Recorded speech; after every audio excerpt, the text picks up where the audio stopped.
12వ ఆదివారం కొరకు ఏర్పాటు చేయబడిన పాత నిబంధన పాఠ్యభాగము ప్రవక్త అయిన యెషయా వ్రాసిన గ్రంథము 29వ అధ్యాయము 18-19 వచనములు.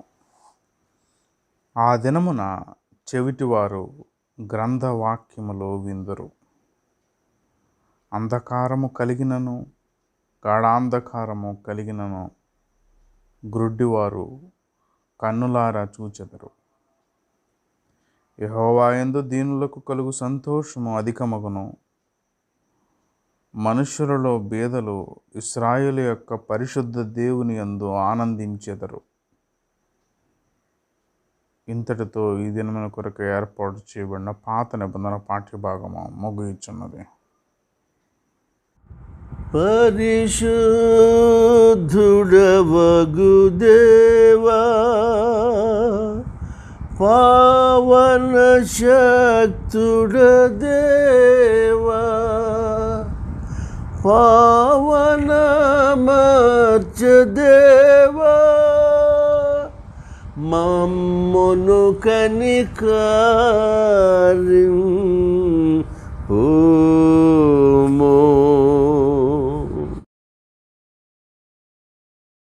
పరిశుద్ధ త్రిత్వము తరువాతి 12వ ఆదివారం కొరకు ఏర్పాటు చేయబడిన పత్రిక పాఠ్యభాగము.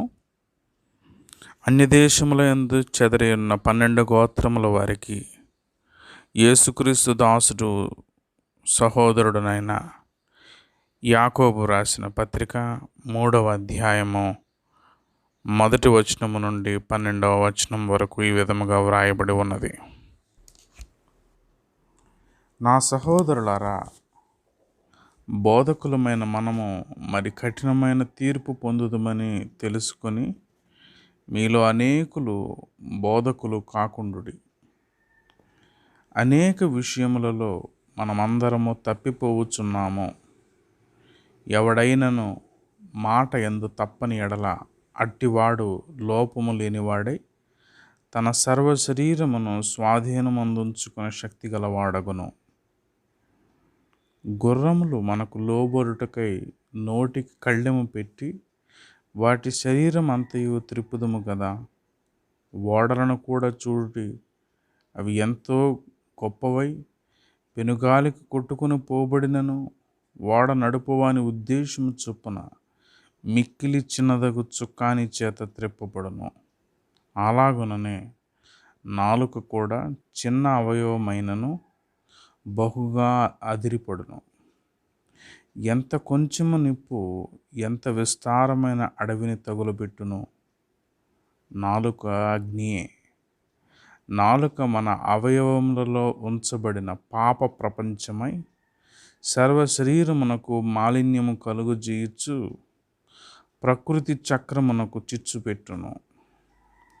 అది నరకము చేత చిచ్చు పెట్టబడును. మృగ, పక్షి, సర్ప, జలచరములలో ప్రతి జాతియు నరజాతి చేత సాధు కాజాలును. సాధు ఆయను గాని ఏ నరుడును నాలుకను సాధు చెయ్యనేరడు. అది మరణకరమైన విషముతో నిండినది. అది నిరర్గళమైన దుష్టత్వమే. దీనితో తండ్రి అయిన ప్రభువును స్తుతింతుము. దీనితోనే దేవుని పోలికగా పుట్టిన మనుషులను శపింతుము. ఒక్క నోట నుండి ఆశీర్వచనమును శాపవచనమును బయలువెళ్ళును. నా సహోదరులారా, ఇలాగుండకూడదు. నీటి బొగ్గలో ఒక్క జల నుండియే తీయని నీరును చేదు నీరును ఊరునా? నా సహోదరులారా, అంజూరపు చెట్టున ఒలివ పండ్లైనను ద్రాక్ష తీగను అంజూరపు పండ్లైనను కాయునా? అటువలనే ఉప్పు నీళ్లలో నుండి తీయని నీడును ఊరవు. ఇంతటితో ఈ దినమున కొరకు ఏర్పాటు చేయబడిన పత్రిక పాఠ్యభాగము ముగియుచున్నది. హల్లెలూయా, హల్లెలూయా, హల్లెలూయా.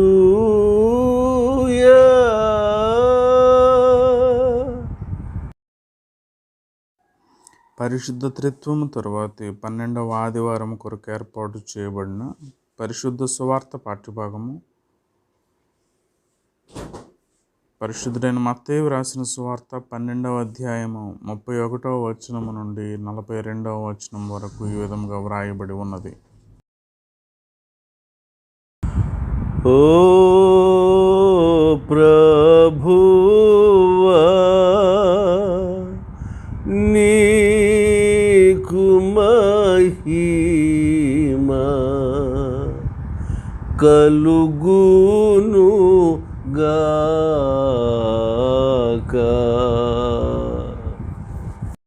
పరిశుద్ధుడైన మత్తయి వ్రాసిన సువార్త 12వ అధ్యాయము 31వ వచనము నుండి. కాబట్టి నేను మీతో చెప్పున్నదేమనగా, మనుషులు చేయు ప్రతి పాపమును దూషణయు వారికి క్షమింపబడును గాని ఆత్మ విషయమైన దూషణకు పాప క్షమాపణ లేదు. మనుష్య కుమారునికి విరోధముగా మాట్లాడు వానికి పాప క్షమాపణ కలదు గాని పరిశుద్ధాత్మకు విరోధముగా మాట్లాడు వానికి ఈ యుగమందైనను రాబోవు యుగమందైనను పాప క్షమాపణ లేదు. చెట్టు మంచిదని ఎంచి దాని పండును మంచిదే అని ఎంచుడి, లేదా చెట్టు చెడ్డదని ఎంచి దాని పండును చెడ్డదే అని ఎంచుడి. చెట్టు దాని పండు వలన తెలియబడును. సర్ప సంతానమా, మీరు చెడ్డవారై ఉండి ఎలాగూ మంచి మాటలు పలుకగలరు? హృదయమందు నిండియుండు దానిని బట్టి నోరు మాట్లాడును కదా. సజ్జనుడు తన మంచి ధననిధిలో నుండి సద్విషయములను తెచ్చును, దుర్జనుడు తన చెడ్డ ధననిధిలో నుండి దుర్విషయములను తెచ్చును. నేను మీతో చెప్పున్నదేమనగా, మనుషులు పలుకు వ్యర్థమైన ప్రతి మాటను గూర్చియు విమర్శ దినమున లెక్క చెప్పవలసి ఉండును. నీ మాటలను బట్టి నీతిమంతుడవని తీర్పు నొందుదువు, నీ మాటలను బట్టియే అపరాధివని తీర్పు నొందుదువు. అప్పుడు శాస్త్రులలోనూ పరిసయ్యులలోనూ కొందరు, బోధకుడా, నీ వలన ఒక సూచక్రియ చూడగోరుచున్నామని ఆయనతో చెప్పగా ఆయన ఇట్లనెను, వ్యభిచారులైన చెడ్డ తరము వారు సూచక క్రియను అడుగుచున్నారు. ప్రవక్త అయిన యోనాను గూర్చిన సూచక క్రియయే గాని మరి ఏ సూచక క్రియ అయినను వారికి అనుగ్రహింపబడదు. యోన 3 రాత్రింబగళ్ళు తిమింగలము కడుపులో ఎలాగుండెనో అలాగు మనుష్య కుమారుడు 3 రాత్రింబగళ్ళు భూగర్భములో ఉండును. నీనెవె వారు యోనా ప్రకటన విని మారు మనస్సు పొందిరి గనుక విమర్శ సమయమున నీనెవె వారు ఈ తరము వారితో నిలువబడి వారి మీద నేరస్థాపన చేతురు. ఇదిగో, యోనా కంటే గొప్పవాడు ఇక్కడ ఉన్నాడు. విమర్శ సమయమున దక్షిణ దేశపు రాణి ఈ తరము వారితో నిలువబడి వారి మీద నేరస్థాపన చేయును. ఆమె సొలొమోను జ్ఞానము వినుటకు భూమ్యాంతముల నుండి వచ్చెను. ఇదిగో, సొలొమోను కంటే గొప్పవాడు ఇక్కడ ఉన్నాడు. ఇంతటితో ఈ దినమున కొరకు ఏర్పాటు చేయబడిన సువార్త పాఠ్యభాగము ముగియుచున్నది. ఓ క్రీస్తు, నీకు స్తోత్రము కలుగును గాక.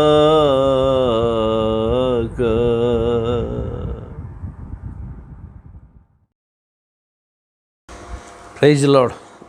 దేవుని పరిశుద్ధ నామానికి స్తోత్రాలు. మీ అందరికీ ప్రభు పేరట త్రిత్వంలోని 12వ ఆదివారం కొరకు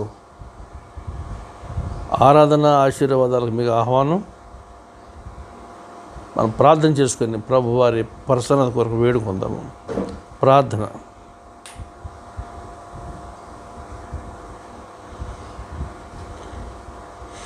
పరమందాసుడు మా పరమ తండ్రి,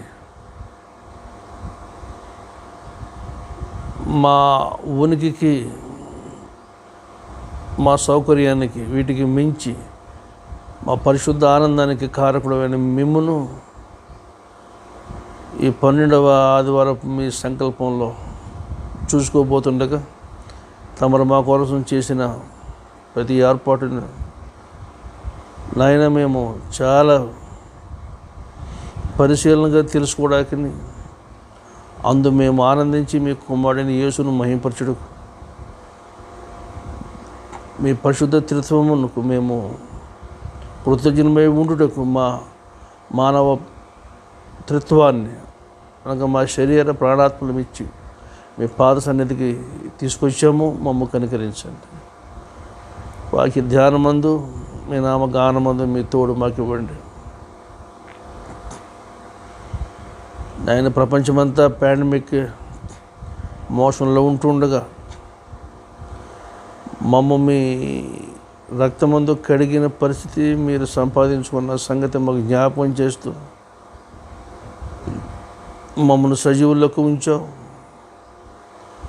సమభూమి గల ప్రదేశంలో సజీవులున్న దేశంలో మమ్మల్ని నడిపిస్తున్నాం. మీకు స్తోత్రములు కోట్లకు పైదిగా చెల్లించున్నాము నాయన. జీవమిచ్చు మీ మాట, మమ్మ ఆనందపరచు మీ మాట. మీరు వచ్చి వేళ ఈ సమయమంతనే ఈ వ్యవధి అంతా ఆ దినమున మీరు మాతో మాట్లాడబోయేది మాతో షేర్ చేసుకునే ప్రతి సంగతిని మహిమాన్వితమైన గొప్ప స్థితిని మేము ధ్యానం చేసుకుంటూ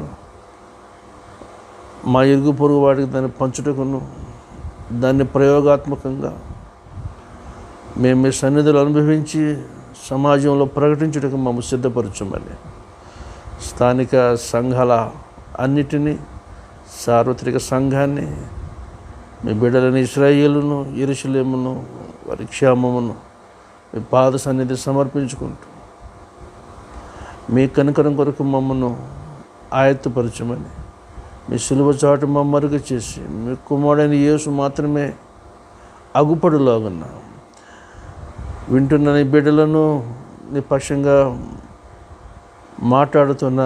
మాట్లాడించుకుంటున్న నీ దాసుని ఆయన చాటు చేసి మీరే మహిమ పొందమని ప్రభువైన యేసునామమున అడుగుచున్నాము మా పరమ తండ్రి. ఆమేన్. మన పరమ తండ్రి అయిన దేవుని నుండి ప్రభువైన యేసుక్రీస్తు నుండి కృపయు సమాధానం మీకు కలుగునుగాక. ఆమేన్. క్రీస్తుని ప్రియమైన వాళ్ళారా, మనం ఈ దినం మన ధ్యాన నిమిత్తమై ప్రవక్త అయిన యెషయా రాసిన గ్రంథము 29వ అధ్యాయము 19వ వచనాన్ని అయిన తర్వాత దాని పైన ఉన్న 18కి మనం వద్దాం. యెహోవా యందు దీనులకు కలుగు సంతోషము అధికమగును. మనుషులలో భేదలు ఇశ్రాయేలు యొక్క పరిశుద్ధ దేవుని యందు ఆనందించెదరు. దేవుని ప్రియులారా, ఆ దినమున చెవిటివారు గ్రంథవాక్యమును విందురు.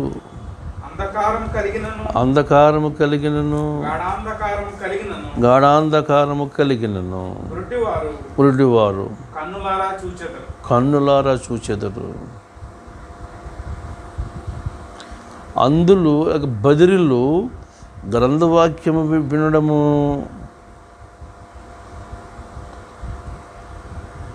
గుడ్డివారు చూడటము. ఏంటి చూడటము? ఆ దినమున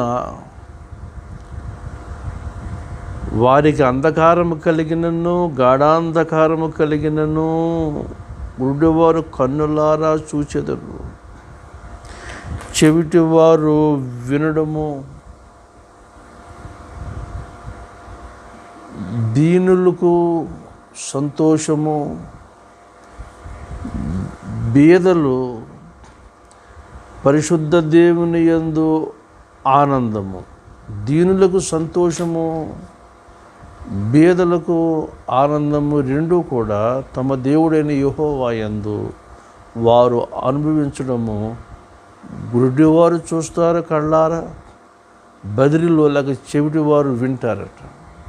ఇది యెషయా చేసిన ప్రవచనం. యెషయా దేవుని సన్నిధిలో ప్రభు చూపించిన తన ప్రణాళికను చూసి మనకు వ్రాసిన ఈ గ్రంథ సాక్ష్యమును మనము ఇప్పుడు ధ్యానించబోతున్నాం.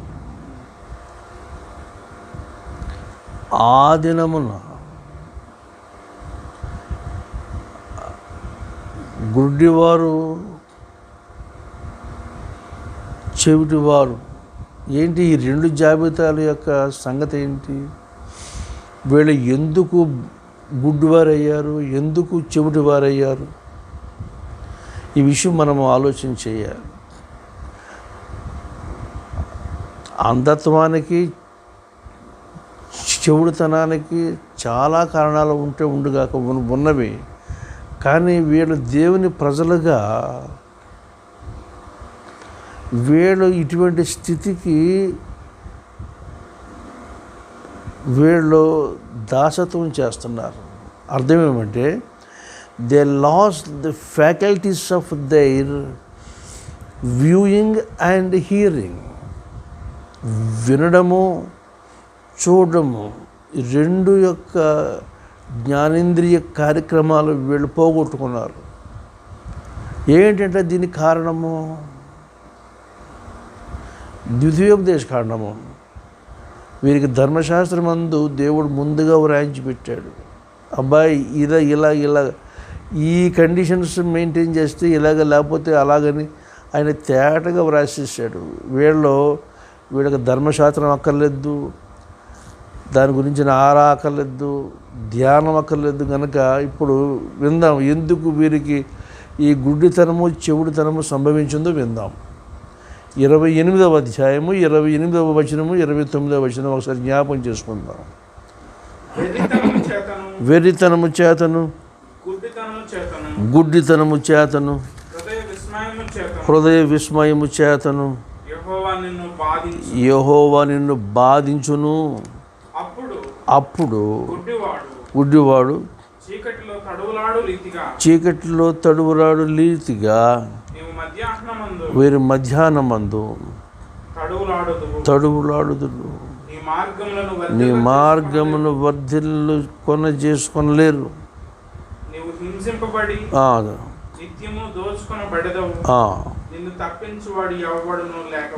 This is the condition. అయ్యా, అంధత్వము వృద్ధాప్యం వలన దేవుని మహత్తర శక్తి బయలుపరిచి తన బిడ్డలను ఆదుకునే సమయంలో అంధత్వాన్ని ఆయన సాధనంగా వాడుకున్నాడు. ఎలీషా ప్రవక్తను మనం జ్ఞాపకం చేసుకోవాల్సి వస్తుంది ఒకసారి. అలాగే సంసోను యొక్క అంధత్వం, అతనికి కళ్ళుతో పుట్టాడు, కానీ అతని యొక్క అవిధేయత అతనికి అంధుడిగా చేసింది. ఇలా చాలా విషయాలు మనకు కనిపిస్తూ ఉంటాయి. ఇవన్నీ వాళ్ళు వ్యక్తిగతమైతే దేవుని ధర్మశాస్త్రంలో రాసిన శాసనం ఏమంటే ఆయన కట్టడలను, విధులను ఎవరు అనుసరించరు వాళ్ళకి ఇవి సంభవిస్తాయి. అలాగే చెవిడితనం, డెఫ్నెస్, ఈ పరిస్థితి కూడా వాళ్ళకి సంభవిస్తుంది. ఇవి ఎందుకంటే ఈ రెండు జ్ఞానేంద్రియాలు ఎంత ముఖ్యమైనవంటే దేవుని సువార్తను, దేవుని శబ్దమును వినుటకు వినే అవకాశం లేని పరిస్థితే చెవుడుతనము. ఆయన ఆశ్చర్య కార్యములను చూచుటకు ఇచ్చిన కన్నులు మనుషుల అటువంటి కన్నులు పోగొట్టుకోవడము వారికి అంధత్వం. ఇవి ఈ యుగ సంబంధమైన దేవత అవిశ్వాసులైన వారి మనోనేత్రాలకు గుడ్డితనము కలుగజేయటం వలన కలిగే రిజల్ట్ ఇవన్నీ. కొరింథీ పత్రిక 2వ పత్రిక 4వ అధ్యాయము 4వ వచనంలో కూడా ఇదే మాట మనం చూస్తాం. ఆ పరిశుద్ధాత్ముడు ఈ మాట మనకు వ్రాయించాడు. ఈ యుగ సంబంధమైన ఈ దేవత మనుషులు ఎందుకు ఆ దేవత ఊళ్ళోకి వెళ్ళిపోతున్నారంటే తమను తాము స్వాధీనపరచుకోలేని బలహీనులైపోయారు. లోకమందు పాపము వలన భ్రమ మనుషులను బాధించడంలో అపవాదికి లేక ఈ యుగ సంబంధమైన దేవత ఒడిలోకి స్త్రీ పురుషులు వెళ్ళిపోతాం, తమకు తెలియకుండానే వెళ్ళిపోవడంలో వాడు ఏం చేస్తున్నాడు, వాడు ఒళ్ళో పెట్టుకుని వీడు కళ్ళు చెవులు వాడు పీకేస్తున్నాడు. ఉందామా? క్రీస్తు దేవుని మహిమ 4:4 నుంచి 2 కొరింథీ.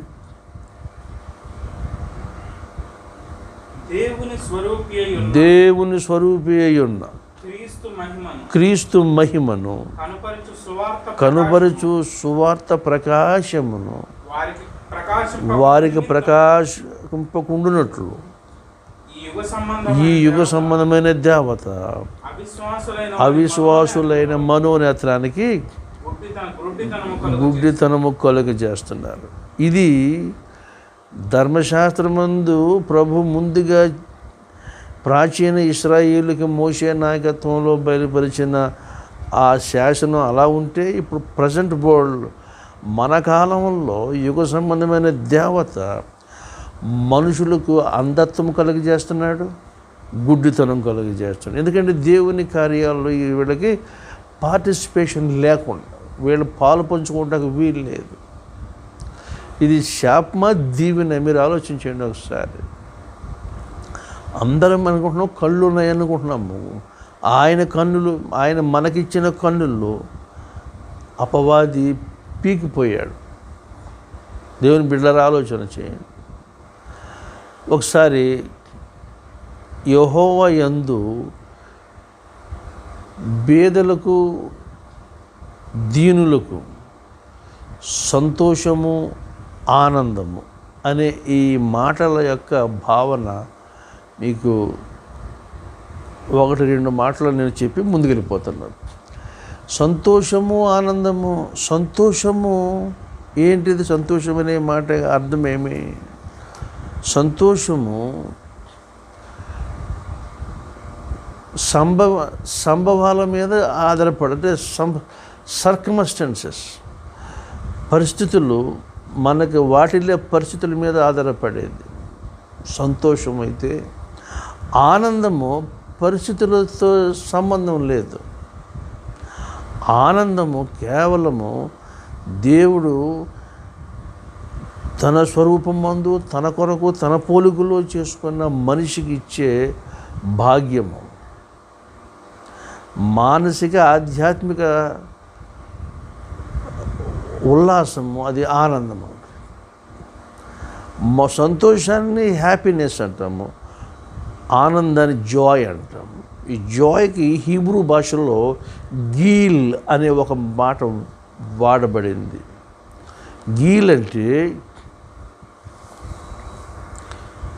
బయట పరిస్థితులతో సంబంధం లేకుండా దేవుని యందు విశ్వాసి సమస్తాన్ని మర్చిపోయి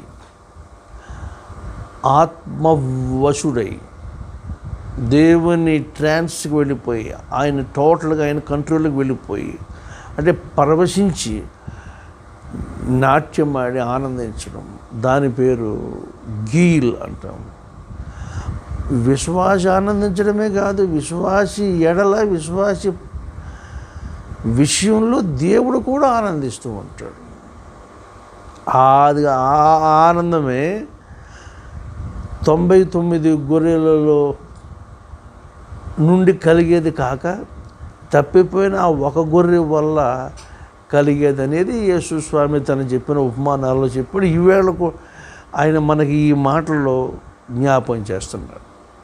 కాబట్టి యెషయా ప్రవక్త చెప్పిన మాటకి ఏంటి కారణము?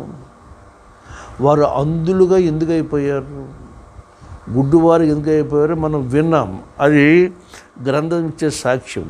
యెషయా నాటి కాల పరిస్థితి ఒకసారి ఆలోచన చేస్తే ఆ దినంలో oppression and suppression, exploiting, all sorts of exploitation, రాజకీయ పరంగా, ఆర్థికంగా, ఆధ్యాత్మికంగా, సాంస్కృతిక పరంగా ఇవన్నీ చూసినా సరే ఆలయపరంగా వీటన్నిట అవకాశం ఉన్నవాళ్ళు, అండర్ ప్రివిలేజ్డ్ వాళ్ళు, ఆధిక్యత లేని బిడ్డలు బహుగా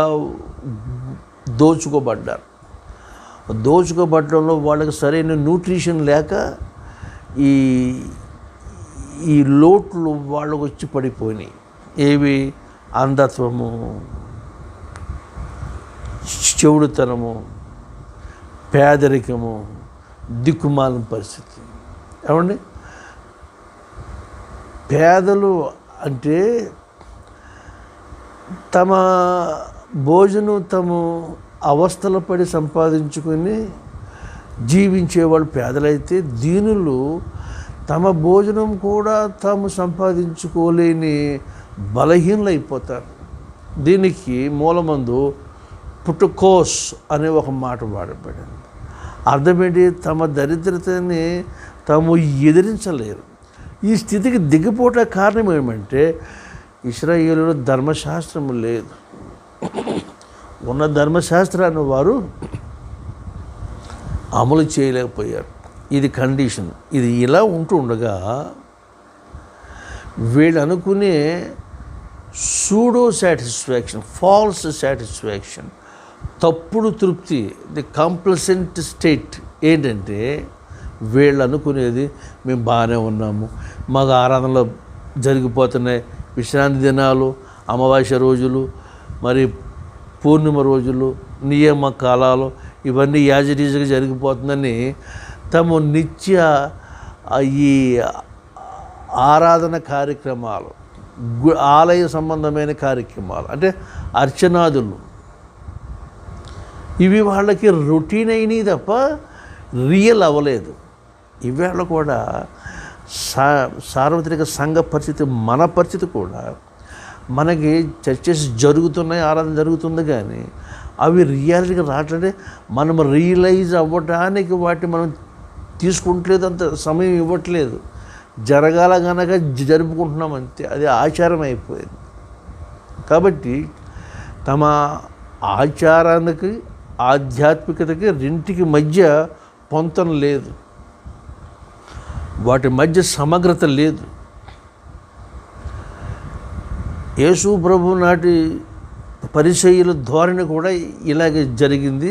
ఈవేళ పాఠంలో కూడా అది మనం చూస్తాం. ఇక ఇంకా వెరీ అప్డేట్గా మనం చూడాలంటే యాకోబు పత్రిక మనం చూస్తాం. ఇప్పుడు ఆ యాకోబు కొరకు కూడా మనకి అప్డేట్ చేసాడు అన్నీ కూడా. బోధకులమైన మనలో అనేకులు విందాం. 3వ అధ్యాయంలో ప్రారంభ మాటలు విందాము, తర్వాత సువార్తకు వద్దాం, మళ్ళీ వెనక్కి వెళదాం. ఈవేళ సంగతి ఏంటంటే యెహోవా యందు సంతోషము, యెహోవా యందు ఆనందము. నా సహోదరులారా, బోధకులమైన మనము మరి కఠినమైన తీర్పు పొందుదమని తెలుసుకొని మీలో అనేకులు బోధకులు కాకుండా, ఇక్కడ అనేక విషయములలో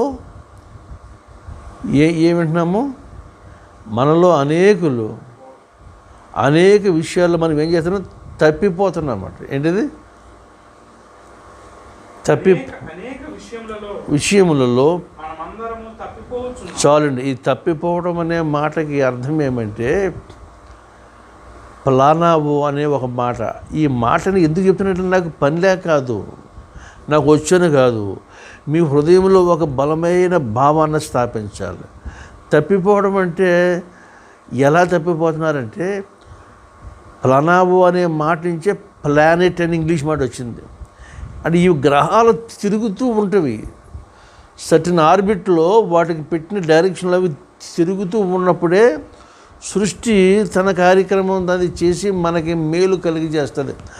అందుకని ఇప్పుడు ఈ తప్పిపోయే వాళ్ళందరూ తమకు నియమించబడిన మార్గంలో, నియమించబడిన సరిహద్దుల్లో వాళ్ళు ఎవరి పనులు వాళ్ళు చేసుకుంటే ఏ గొడవ రాదు. కానీ వీళ్ళు తమకు నియమించబడిన నియమాల్ని ఉల్లంఘించి కాని డైరెక్షన్లో కాని రేంజ్కి వెళ్ళిపోయి వీళ్ళు తమ జీవితంలో తిప్పాటంలో పడుతుంటే చివరికి వాళ్ళు అన్ని రకాలుగా వాళ్ళు తప్పిపోతున్నారు.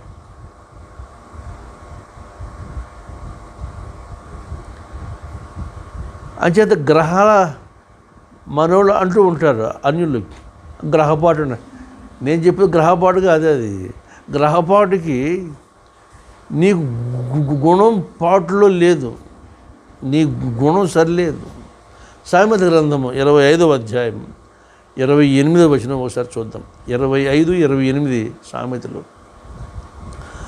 మనుషుడు అన్నీ చక్కబెడతాడు, వాడిని చక్కబెట్టుకోలేడు. 25, 28 ప్రాకారము లేక పాడైన పురము ఎంతో తన మనస్సును అణుచుకొనలేని వాడును అంతే.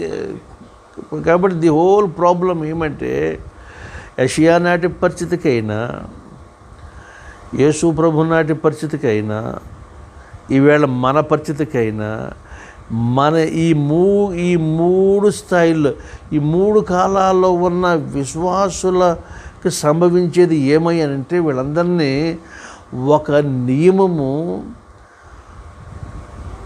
వీళ్ళని ఏలుచు ఉన్నది. ఆ నియమం పేరే పోయిన వారం, అంతకుముందు వారం నేను మీకు చెప్పాను. దాని పేరు అపీతియా అని అంటాము మూలంలో. అపీతి అంటే అవిశ్వాసము, అవిధేయత, అపవిత్రత. ఈ మూడు విషయాలు కూడా ఆ అవిధేయత అంటే అవిశ్వాసానికి అపిష్టి అనే ఒక మాట ఉన్నది. అసలు పిస్టిస్ అంటే విశ్వాసము, అపిస్టిస్ అంటే అవిశ్వాసం. కానీ వీటన్నిటికీ మించిన స్ట్రాంగ్ వర్డ్ ఇది. అంటే అర్థం ఏంటంటే an unwillingness to be persuaded. నీకు ఏదైనా చెప్పి నీ చేత చేయించి నిన్ను దారిలో పెట్టాలనే ఒక గొప్ప ప్రయత్నము నీ కొరకు జరుగుతున్నప్పటికీ అసలు ఆ ప్రయత్నం గురించిన ప్రస్తావన కానీ అది నీ దరికి రావడం అనే స్థితిని కానీ నువ్వు సహించలేవు. అది అర్థం. దేవుడు రకరకాల ప్రయత్నాలు చేసి నీ పట్ల ఆయన పూనుకొన్న ఈ గొప్ప కార్యక్రమం అని నీకు తెలిసి దాని స్పర్శ, దాని శబ్దం వింటూ ఉండి కూడా అది నీ దరికి రాకుండా నువ్వు దాని నుంచి నీ అయిష్టత, నీ యొక్క ఏహ్యాన్ని చూపిస్తూ ఉంటావు. అటువంటి స్వభావం దాన్ని ఏమంటాము? అపీతియా అని అంటాము. దీనికి మరి మన భాషలో ఇంకా లేదు ఇక మాట. కాబట్టి ఇది ప్రజలను రూల్ చేస్తుంది. అసలు ఇష్టపడరు. దివారాత్రము దానిని ధ్యానించుచు ఆనందించువాడు ధన్యుడని మనకి సంకీర్తనలో మొదటి కీర్తనలో భక్తులు వ్రాసున్న మాట. ఆనందము ఆయన ధర్మశాస్త్రంలోనే ఆనందము, ఆయనలోనే ఆనందము. ఏం పిల్లరా, ఇప్పుడు ఇష్యూ ఏమంటే మన ముందున్న ఇష్యూ శాస్త్ర పరిచయ ఈ వర్గం ఉందే, the elite of the society, సమాజంలో ఉన్నతులు అనబడుతున్న వారు నేడు నాడు కూడా వాళ్ళదే హవా. ఏమంటే మాకు ఏదన్నా సూచక్రియ చేయొచ్చు కదా అంటారు వీళ్ళు. అంతకుముందు వాళ్ళ పరిస్థితి ఏంటి? ఈయన దూషించారు, దేవదూషణ చేశారు, మనుషు కుమారుడు వచ్చిన యేసును దూషించారు. ఆ దూషణ ఆయన విని వాళ్ళకి ఒక అడ్మానిషన్ ఇస్తాడు, వాళ్ళకి ఒక హెచ్చరిక ఇస్తాడు. అబ్బాయి, మనుషు కుమారుడు విరోధంగా మీరు దూషిస్తారులేరా, కానీ పరిశుద్ధాత్మకు మీరు వ్యతిరేకంగా మీరు మాట్లాడొద్దు. ఆ విషయంలో మీకు క్షమాపణ ఉండదు. ఎందుకంటే ఈ యుగం ఉండదు, రాబో యుగంలో ఉండదు కనుక మీరు జాగ్రత్త సుమని వారిని వార్న్ చేస్తాడు యేసయ్య. ఆ తర్వాత వాడి గురించి మాట్లాడాడు. ఏమని? ఏ మంచి చెట్టును చెడ్డ ఫలం ఫలించదు, చెడ్డ చెట్టు మంచి ఫలించదు. కానీ మంచి చెట్టు అయితే మంచి ఫలము, చెడ్డ చెట్టు అయితే చెడ్డ ఫలం ఫలిస్తుందని వాళ్ళ యొక్క కాజ్ అండ్ ఎఫెక్ట్, వాళ్ళ జీవితాలు, వాళ్ళ క్రియలు, ఈ రెంటిని చెట్లు ఫలాలతో ఆయన పోల్చాడు. యాకోబు గారు ఇక్కడేమంటాడు? ఆయన అంజూరానికి ఒలివలు, ద్రాక్ష చెట్టుకు అంజూరాలు రావురా అనేసి ఆయన చెప్పాడు. నాలుక ఏమంటాడు యాకోబు గారు? అనర్గళమైన విషమున్నది, అది దాని నిండా విషమున్నది, అది అగ్ని వంటిదని ఈ యాకోబు చెప్తే ఇక్కడ ఏమంటాడు? నాలుగు గురించిన భయంకరత్వాన్ని యాకోబు చెప్పాడు. ఇక్కడ యేసయ్య ఇక్కడ ఈ పడిపోయిన మానవాళి యొక్క భయంకరత్వాన్ని ఆయన చెప్పాడు. ఏమన్నాడు? సర్ప సంతానం అన్నాడు. మొత్తం సంతానమే సర్ప సంతానం అయిపోయిందని ఈయన చెప్పాడు. అక్కడేమో యాకోబు గారు ఈ మాట చెప్తున్నాడు. ఏ మాట? నాలుగు యొక్క ప్రభావం, అది దాని ప్రపోర్షన్ మించి లోకానికి హాని చేస్తుంది. కాబట్టి తప్పిపోతున్నామంటే మాట యందు తప్పక తను తాను కాపాడుకునేవాడు యాకోబు ప్రకారంగా వాడేమైనట్టు? వాడు దేవునికి ప్రియమైన వాడు. మాట యందు అంటే తను తాను స్వాధీనపరుచుకున్నవాడు లెక్కల్లోకి వస్తాడు. మనుషుడు ప్రతి జంతువుని, ప్రతి చతుష్పాద జంతువుని, చిన్న జంతువుల్ని, పెద్ద భారీ యంత్రాలని అంటే ఓడలను, గుర్రాలను, వీటిని కంట్రోల్ చేస్తున్నాడు. కానీ తను కంట్రోల్ చేసుకోకపోతున్నాడు. అంటే is unable to control himself. తన మనస్సును అణుచుకొనలేని వాడు ఎవరంటే యాకోబు పత్రిక చెప్తున్న ఇంచుమించుగా ఒక 15 రకాలైన ఉదాహరణ ఆయన చెప్పాడు. ఇక్కడ నేను మీకు ఈవేళ జ్ఞాపకం చెప్పేది ఏమంటే, యేసు స్వామి నేరుగా సశరీరుడుగా ఉంటున్న దినాల్లో పరిచయులతో తన చుట్టూ చేరిన ప్రజలతో చెప్తున్న మాట ఏమంటే విందాం. ఏమండి? మీకు ఎన్నో మీరు విన్నారు, చేశారు, చూశారు. కానీ నా ఎడల మీరు ఎలా వ్యవహరించారంటే బదిరులుగా వ్యవహరించారు, అంధులుగా వ్యవహరించారు. I taught to you, I did many miracles among you in the midst of you అని ప్రభు చెప్తున్నప్పుడు వాళ్ళకవి సరిపోవు అన్నట్టుగా మళ్ళా ఏమని అడుగుతున్నారు? They demand a sign. ఒక సూచక్రిమ చేయొచ్చు కదా. యేసయ్య వాళ్ళకి ఒక ముగింపు ఇచ్చేస్తూ ఈ మాట చెప్తారు. అదే మీకు చేయడం కాదు, ఇక మీ ఎడల జరిగేది ఏంటంటే ఒకటి ఏమంటే, నా ప్రబోధం వల్ల మీరు నా ప్రబోధానికి మీ చెవులు ఇవ్వలేదు, నేను చేసిన అద్భుతాలకు మీ కళ్ళుని ఇవ్వలేదు. అది పోగా ఇప్పుడు మీరు వేరే అడుగుతున్నారంటే దాని అర్థం ఏంటి? నా పునరుద్ధానాన్ని కూడా మీరు విశ్వసించరు అని వీళ్ళు చేయబోయే అంతిమ అవిధేయతను కూడా ప్రభు అక్కడ సూచించేసి ఈ యోనా గురించిన ఉదంతం ఆయన వారి జ్ఞాపం చేశాడు. యోనా అసలు యోనాని జ్ఞాపం చేయడం ఏంటి? ఇక్కడ మనము అర్థమెటిక్స్, గణితంలో అర్థమెటిక్స్ ఉంటుంది, అంకగణితం, అది మనం ఒకసారి జ్ఞాపం చేసుకోవాలి. అషూరుకి ప్రధాన పట్టణం లేక రాజధాని నినివే యొక్క రక్షణ కోసం ఒక ప్రవక్తను పంపాడు దేవుడు. ఆ ప్రవక్త పేరు యోనా. యాక్చువల్గా యోనా మొదట వెళ్ళనని భీష్మించుకుంటే గల కారణం ఏమంటే, తరతరాలుగా అషూరు వాళ్ళు ఇశ్రాయేలీలకి శత్రువులను, ఇశ్రాయేలుని వాళ్ళు ఘోరంగా హింసించారు. ఇవన్నీ తనకి తాత ముత్తాతల నాటి చరిత్ర జ్ఞాపకం వచ్చి అటువంటి వాళ్ళు శిక్షకు అర్హులు తప్ప నేనెళ్ళి వాళ్ళకు సువార్త చెప్పడం ఏంటని ఏహించుకుని అతడు భీష్మించుకుపోయాడు. సరే, దేవుడు తనని ఓడ ప్రయాణంలో ఎలా తీసుకెళ్ళాడో ఇవన్నీ మనం వింటున్నాం. ఓకేనా? ఒక జాతికి ఒక ప్రవక్తని పంపితే అన్యుల ఎడల సువార్త వర్కౌట్ చేసింది దేవుని సన్నిధిలో. విన్నారా? ఇప్పుడు ఒకే జాతి, ఇశ్రాయేలు జాతికి ప్రవక్తని ఎంతమంది పంపాడు అనుకుంటున్నారు మీరు? Number of profits. అప్పుడు ఒక జాతికి ఒక ప్రవక్త అన్నప్పుడు వీళ్ళకు కూడా అదే క్యాలిక్యులేషన్ రావాలి. కానీ వీళ్ళ విషయంలో అధికమైన సంఖ్యలో దేవుడు తన ప్రవక్తలను పంపాడు. వీళ్ళ ఏ ప్రవక్తకి వాళ్ళ తల ఒగ్గలేదు. సరికదా? ప్రవక్తలందరికంటే అంతిమ ప్రవక్తగా తన కుమారుడైన యేసునే పంపినప్పుడు సైతము దే రిజెక్టెడ్. వాళ్ళు యేసుని తిరస్కరించేశారు. అంచేత ఇక వీళ్ళకి మిగిలింది ఏంటిది? యోనా గురించిన ఆ ఉదంతం, ఆ సూచక్రియ జరుగుతుందని చెబుతూ అది చెప్పాడు. నెక్స్ట్ దక్షిణ దేశపు రాణి అని అంటాడు ఈ యేసు స్వామి వీళ్ళ మీద నేరస్థాపనకి. అర్థం ఏంటంటే ఆమె మరి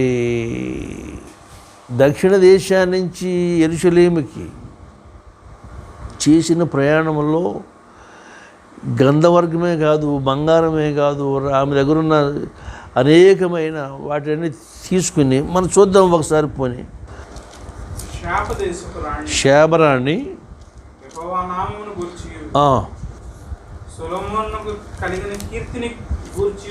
విని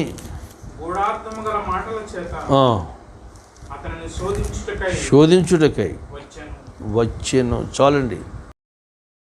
విషయం ఏమంటే ఆ వేళ శాబ, ఈ వేళ మనం దాన్ని ఎలా గుర్తించుకోవాలనే ఒక ప్రశ్న రాగమాందం. అయితే యెమెన్ అనే ఒక దేశము, సోమాలియా, ఇథియోపియా ఇలాంటి దేశాలంటే ఆఫ్రికన్ కంట్రీస్లోనే ఒక కంట్రీ, ఇది ఒక దేశము.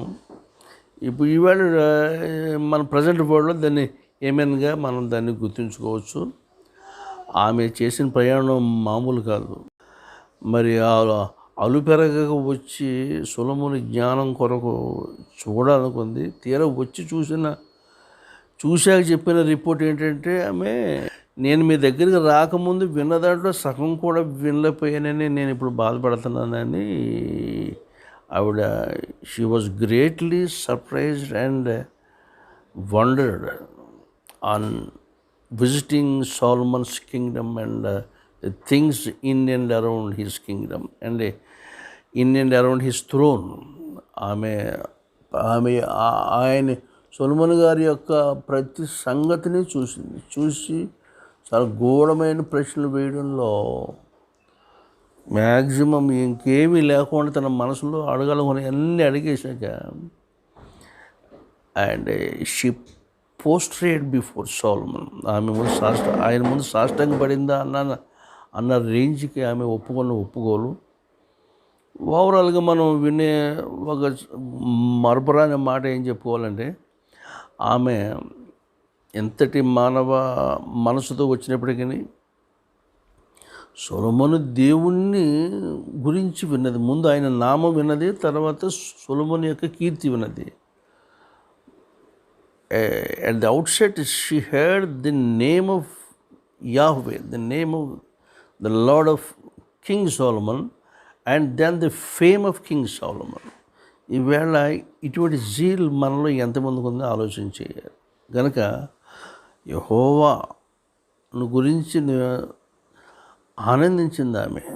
చివరిగా ఆమె గ్లోరీ యాస్క్రైబ్ చేయటం కూడా ఇశ్రాయేలు దేవునికే ఆ మహిమను, సకల ప్రభావాన్ని ఆరోపించి ఆమె తిరిగి వెళ్ళేటప్పుడు ఆయన ఇచ్చిన బహుమానాలు తీసుకొని మళ్ళీ ఆవిడ వెళ్ళింది. కాబట్టి ఆమె వచ్చిన తీరు చూస్తే విత్ ఆల్ హెర్ రిటిన్యూ అనే మాట ఏమంటే ఇంగ్లీష్ మాట, రాచమర్యాదలతో కూడిన ప్రతి విధమైన ఏర్పాట్లు కలిగి ఒంటిల మీద బయలుదేరిందంటే అనేకమైన ఏంటి గంధవర్గము, బంగారము, వెండి, ఇంక ఏమేమి ఆమె తీసుకురావాలి అన్నీ తీసుకొచ్చిందంటే 2000 ఇంచుమించుగా 2500 కిలోమీటర్లు, కొంతమంది 2249 అని, మొత్తం మీద రఫ్గా మనం చెప్పుకుంటే 2500 కిలోమీటర్లు చేసిన ప్రయాణంలో ఆమె అలసిపోలేదట. అలుపు పెరిగిన ఆసక్తి. మరి మన సంగతి ఏంటి ఈవేళ?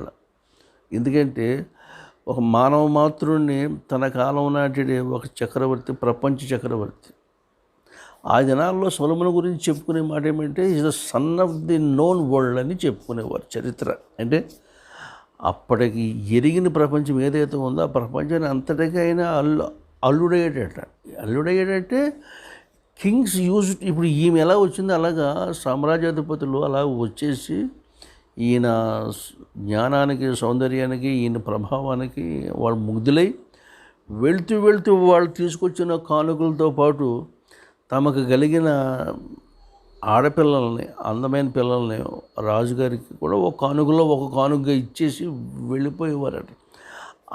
ఆ రేంజ్కి వాళ్ళు దేవర్ స్పెల్ డౌన్. వాళ్ళు ఆ విధంగా మోర్చపోయి వాళ్ళు సోల్మనిక్ ట్రాన్స్కి వెళ్ళిపోయారట. ఇది చరిత్ర. కనుక ఈ మాట వింటున్న మనము సొలొమోను కంటే గొప్పవాడు ఇక్కడ ఉన్నాడనే సంగతి ఏమంటే దానిలో ఉన్న ఆంతర్యము, సొలొమోను కంటే గొప్పవాడు ఇన్ ఆల్ ఆస్పెక్ట్స్. ఎందుకంటే ఆయన ధవళవర్ణుడు, రత్నవర్ణుడు, 10,000లో గుర్తించగలిగిన వాడు. ఆయన రాజ్యమునకు, ప్రభావమునకు అంతము లేదు. And endless Kingdom is Jesus Kingdom. Solomon kingdom కొంతకాలం ఉంది.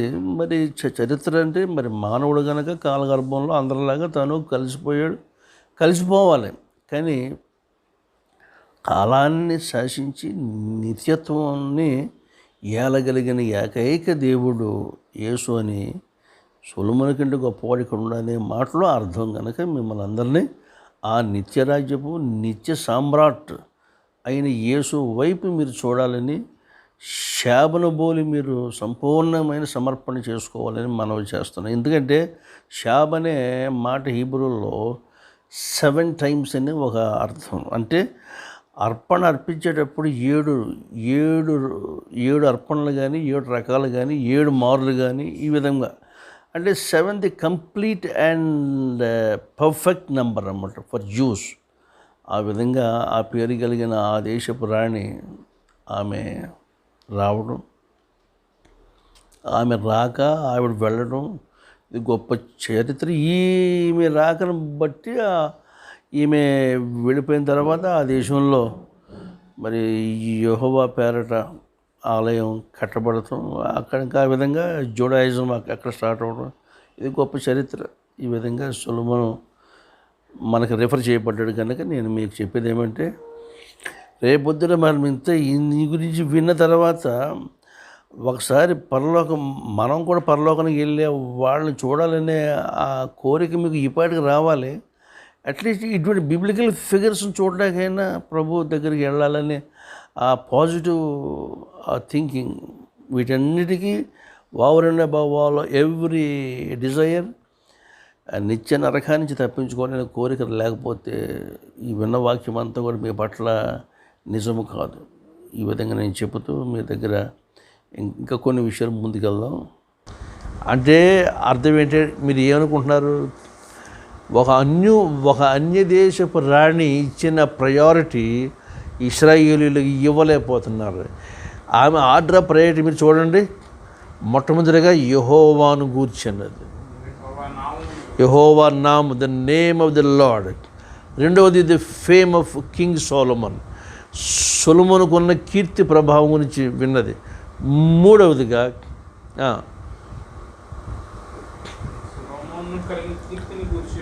విని అది ఆయనకి జ్ఞానాన్ని శోధించడానికి వచ్చింది. అంటే అన్యరాలు అయిన ఈ రాణి, ఒక దేశపు రాణి సొలొమోను దేశం గురించి వింటుంది, సొలొమోను గురించి విన్నాడు, సొలొమోను దేవుని గురించి విన్నది. సొలొమోను దేవుడు ఈమె వెళ్ళిపోతూ ఇచ్చిన అప్రిసియేషన్ ఏంటో చూద్దాం. అప్రైజల్ 9వ వచనం. నీయందు ఆనందించి నిన్ను ఇశ్రాయేలీయుల మీద రాజుగా నియమించిన నీ దేవుడైన యెహోవాకు స్తోత్రము కలుగునుగాక. యెహోవా ఇశ్రాయేలీయుల యందు శాశ్వత ప్రేమ ఉంచెను గనుక నీతి న్యాయము వలన అనుసరించి రాజకార్యములు జరిగించుటకు ఆయన నిన్ను నియమించెను అనెను. See how amazing, what an amazing statement she gave. She uttered. ఆమె విజిటేషన్లో ఎంచుకున్న ప్రయారిటీ యెహోవా నామమును, ఆమె క్లోజింగ్ రిమార్క్స్లో యెహోవా నామమును, క్రెడిట్ సమస్తమైన గ్లోరీ మహిమను సొలొమోను దేవుడైన యెహోవాకు ఆమె అప్పగించి అర్పించి సెలవు తీసుకుంది. మరి ఈవేళ మన విషయం ఏంటి? యేసయ్య నాటి పరిచయాల విషయం ఏంటి? వాళ్ళు ఎప్పుడైనా దేవుణ్ణి మహిమపరిచారా యేసునందు? ఆలోచించండి. కాబట్టి ప్రభు అంటాడు ముగింపులో 42వ వచనంలో అంటాడు, సొలొమోను కంటేను యోనా కంటేను ఇక్కడ గొప్పవాడు ఉన్నాడు అంటాడు. చూడండి ఆ మాటలు. ఇదిగో సొలొమోను కంటే గొప్పవాడు ఇక్కడ ఉన్నాడు. దానికి ముందేమో యోనా కంటే గొప్పవాడు ఇక్కడ ఉన్నాడు అంటాడు. The greatness of Jesus superiority to Jonah and Solomon ఏమంటే,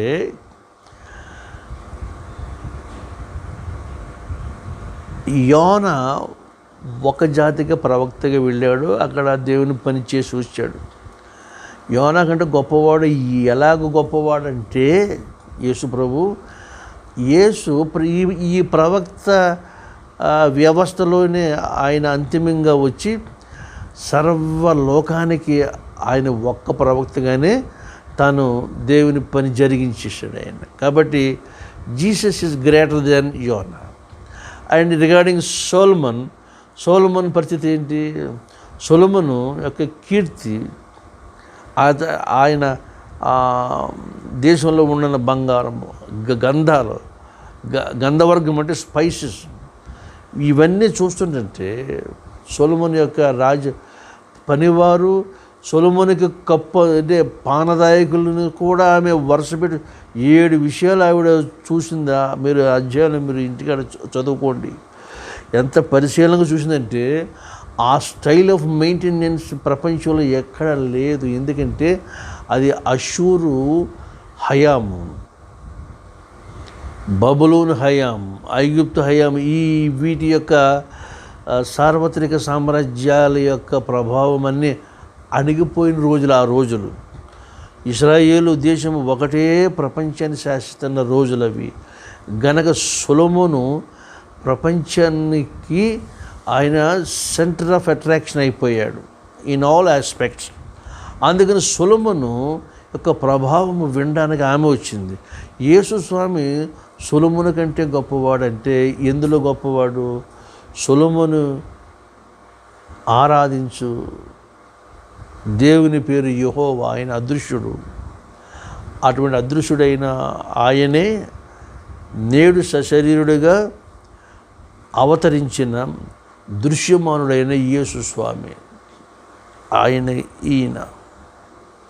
సొలొమోనుకి జ్ఞానం ఇచ్చింది ఈయన. ఇచ్చిన జ్ఞానం చూడ్డాకే ప్రపంచం అబ్బురు పడిపోతే మరి జ్ఞానానికి మూలమైన వాడు వచ్చినప్పుడు ఎలా ఉంటుంది ఆలోచన చేయండి. సొలొమోను అందగాడు, అందాన్ని ఇచ్చినవాడు ఈయన. ఆయనకి ఏమున్నావో సొలొమోనుకి ఏమున్నావో వాటన్నిటికీ కారకుడు ఈయన. Is the king of the whole cosmos. సొలొమోను ఇశ్రాయేలు జాతికి ఒక్క జాతికే రాజు, చక్రవర్తి. యేసు స్వామి సర్వ ప్రపంచానికి మాత్రమే కాదు, ఈ విశ్వాంతరాలకైనా చక్రవర్తి. Is the the king of the whole cosmos. కాస్మియో అనే మాట నుంచి వచ్చిందన్నమాట కాస్మాస్. కాస్మియో అంటే arranging in a proper way to beautify the whole issue అని అర్థం. ఎక్కడ ఏది ఉండాలో ఆ విధంగా క్రమముగా అమర్చిన అందానికి ఈ విశ్వమే అంతిమ సాక్ష్యమట. అందుకని దీనిని చేసిన వాడు ఆయన గనక is greater than Jonah and greater than Solomon. దేవుని ప్రియులారా, ఇటువంటి దేవదేవుని సన్నిధికి వచ్చిన మనము త్రిత్వంలో 12వ ఆదివారంలో మనం ఉన్నాం. ఇప్పుడు మన ఎడల ఆయన చేసిన దానికి శావదేశపరాణి వచ్చి ప్రభునామాన్ని సాష్టాంగపడింది. సొలొమోనుతో చెప్పిన మాట చూద్దాం ఒకసారి. ఎంత అందమైన మాట చెప్పింది. 7వ వచనం. అయినను నేను వచ్చి కన్నులార చూడక మునుపు ఆ మాటలను నమ్మకయుంటిని, ఉన్నదానిలో సగమైనను నాతో చెప్పబడలేదని ఇప్పుడు నేను తెలుసుకొనుచున్నాను. నీ జ్ఞానము నీ భాగ్యమును నేను వినిన దానిని బహుగా మించి ఉన్నవి. నేను ఏం విన్నానో, నేను విన్నది 50% విన్నానేమో అని ఆమె అనుకుంది. కాదు, అసలు ఆమె విన్నది చాలా తక్కువని ఆమె ఒప్పుకుంటూ సొలొమోనుని కొనియాడుకున్నది. ఈవేళ మందిరానికి వస్తున్నావు నీవు. ఏనాడైనా దేవుని మహిమను, ఆయన చేసిన కార్యముల పట్ల ఎప్పుడైనా ఆలోచించి చేసావా? ధర్మశాస్త్రం ముందు వ్రాయబడిన దాని గురించిన ఆలోచన, ఆ బర్డెన్, అటువంటి భారం నీ మనసు ఎప్పుడైనా వచ్చింది బిడ్డ? ఆలోచించే. మనం తప్పిపోతున్నామంటే అనేక విషయాలు, మనం తప్పిపోతున్నాం. ప్రతిదాన్ని స్వాధీనపరచుకుంటున్నాము, మనము స్వాధీనపరచుకోలేకపోతున్నాము. మనము చేసేది ఒకటి, చెప్పేది ఒకటి. The lack of integrity. నేను పోస్టా చెప్పాను. ఏం చెప్పాను మీకు? ఇంటిగ్రిటీ, సమగ్రత మీద మీకు నేను చెప్పిన మాట గొప్ప మాట. దేవుని పిల్లలు, సమగ్రత లేకపోతేనట దేవుని సన్నిధిలో మనము నీతిమంతులుగా ఎంచబడలేము. మనము సమగ్రత కలిగిన వారమై ఉండాలి కదా. Integrity without knowledge is useless and weak. సమగ్రత కలిగి జ్ఞానం లేకపోతే అది పనికిమాలిన పరిస్థితిని, ఇంకేమంటున్నాడు, అది నీరసించిన పరిస్థితి. మళ్ళీ చెప్తున్నాను, integrity without knowledge is weak and useless. And whereas knowledge without integrity is dangerous and dreadful. నీకు ఎంతో జ్ఞానం ఉండొచ్చు, కానీ నీ దగ్గర సమగ్రత లేకపోతే నీ ఎంత భయంకరమైన పరిస్థితి ఎవడికి ఉండదో, నీకు మిగిలేది అపాయము. అర్థమైందా? Knowledge without integrity is always dangerous and dreadful. దేవుని బిడ్డలారా, ఈ వాక్య ధ్యానాల్లో ఈవేళ ప్రభు మనతో చెప్తున్న మాట ఏమంటే, ఇశ్రాయేలీయులు మనము ఏదో ఉందనుకుని, కాని దాన్ని మనము ప్రస్తుతం మనం దాని మీద ఆనుకొని, దేవుని సన్నిధిలో కూడా మనకి మిస్ మ్యాచ్డ్ భక్తి చేయకూడదు. మన మాట ఒకటయ్యి మన క్రియ ఒకటైతే దీన్ని సమగ్రత లేకపోవడం అని అంటాం. దేవుడు ఈ స్థితిని వద్దని చెప్తున్నాడు. ఆయన ఔన్నత్యాన్ని నీవు తెలుసుకుని ఆయనలో ఆనందించడానికి దేవుడు ఒక సమయం పెట్టాడు. అదే సమయము దేవుని గురించి, దేవునిలో ఆనందం ఆశించిన వారి కొరకు దానిని ఆవేదనగా అవమానంగా ఉంచే రోజు ఉంటుంది. దాని పేరే ఆ దినమని మనం వింటున్నాం. 18వ వచనంలో ఆ దినమని అన్నాడు. ఆ దినం అంటే ఇట్ ఈస్ గాడ్స్ విజిటేషన్. దేవుడు మనిషిని దర్శించే చివరి రోజు ఆ దినము. ఆ దినం అంటే the arrival of the lord Jesus as the eternal emperor. నిత్య చక్రవర్తికి ఆయన రాబోతున్నాడు. ఆయన రాచరికాన్ని, ఆయన్ని ప్రేమించి ఆయనకు లోబడిన వారికేమో ఆ రోజు ఆనందమయమైన రోజు అవుతుంది. ఆయన ఇష్టపడక, ఆయన ద్వేషించి ఉన్నవారికి ఆ దినమేమో వారికి అంతులేని ఆవేదన, ఆక్రందన, అయోమయ పరిస్థితి అయిపోద్ది. కనుక ఆ దినము ఒకటి పెట్టాడు దేవుడు. ఆ దినం కొరకు మన ముందున్నది ఈవేళ నేడు అను సమయము మన ముందు ఉంచాడు దేవుడు. ఈ నేడు అనే సమయము మనకి ఇది ఎప్పుడు ప్రారంభమైంది? యేసయ్య మృత్యుంజయుడై ఆరోహణమై వెళ్తూ ఏమేమి వాగ్దానం మనకు చేసి వెళ్ళాడో ఆ రోజు ప్రారంభించి తిరిగి మళ్ళా మనకు రెండోసారి వచ్చే పర్యంతం ఉన్న ఈ లెంగ్ది స్పాన్ ఆఫ్ టైంని నేడు అనే పరిశుద్ధ గ్రంథం చెప్తుంది. ఇది ముగించక మునుపు మనం ఏం చేయాలి? ఆయనను మనం రియలైజ్ అవ్వాలి. మనకు ఇది రొటీన్గా వర్కౌట్ అవుతుందని అనుకోవద్దు. మనం వెళ్ళకపోతే ఆరాధన ఆగిపోతే అని అనుకోవద్దు. ఇలాగనుకున్నారు వాళ్ళు. ఇశ్రాయేలు అలాగనుకున్నారు, యేసయ్య నాటి వాళ్ళు అలాగనుకున్నారు, ప్రజెంట్ వాళ్ళు కూడా అలాగనుకుంటున్నారు. కానీ మన అటెండెన్స్ని బట్టి, మన అబ్జర్వేషన్, మన ఆఫరింగ్స్ బట్టి ఆయన రాజ్యం కట్టబడదు. బట్టి ఆలోచించేయండి. శాపదేశం రాయని బట్టి అన్యులు అనేకులు ఆ దినాన్ని హఠాత్తుగా వచ్చి మనం ఊహించని స్థాయిలో, రేంజ్లో ప్రభు రాజ్యంలో వాళ్ళు ప్రవేశిస్తారు. ఏనాడో రాజ్య సంబంధం అని చెప్పుకుంటున్న మనలో అనేకులు మిగిలిపోతూ ఉంటాం. ఈ ఘోరమైన పరిస్థితి మనం రప్పించుకోవద్దు.